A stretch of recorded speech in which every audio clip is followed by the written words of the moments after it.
Salam, hörmətli izləyicilər. YouTube kanalıma xoş gəldiniz. Mən Zaur Seyidzadə istəyən bugünkü videoda ayrılığımı istəyən şəxslərə və istəyəsi olan şəxslərə bir neçə faydalı məsləhət verin, tövsiyə verin.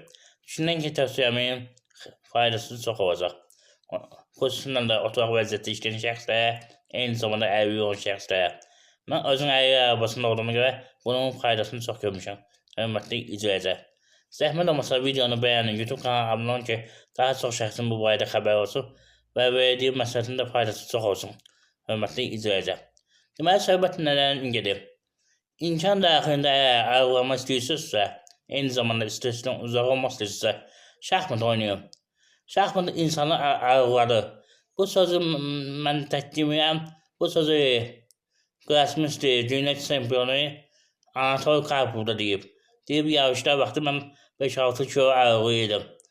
Hələ ona belə deyək də, xüsusi yemək verirlər, xüsusi qıdalar verirlər ki, ayrılmasın, formada qalsın. Mən özündə belə deyək, öz həyatında yoxlamışam, hörmətli izləyicilər. İnsan əgər şahmat oynayırsa, mütləq qaydada ayrılır. Mən özümü formada onunla saxlayam. Fikir vermişəm, haçınsa oynamıramsa və məndə belə deyək, kökəlmə gedir. Eyni zamanda istəyirsə xeyri var. Hörmətli izləyicilər, onu da qeyd edir, diqqətlə baxın. İnsan şahmat oynadığı zaman bütün problemlər yaddan çıxır.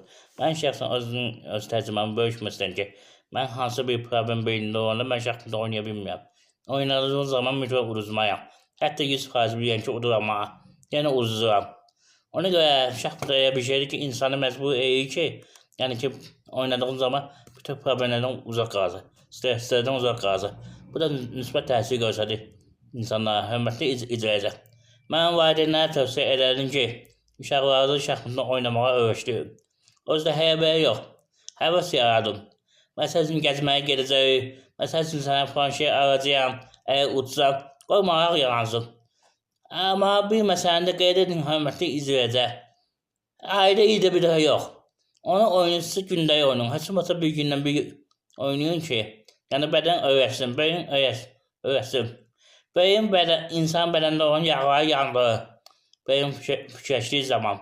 Yəni belə insanın belə gücü beyinə gedir. Və yorğunluq əməyə gəlir. Bu yorğunluq nəticəsində də belə ayrılma əməyə gəlir. Və yatmağa nisbət təsir göstərir müəyyən qədər. Düzdür, o bizim yarışlar vaxtı olsun.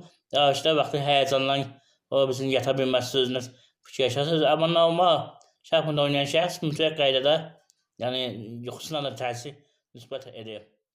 Hörmətli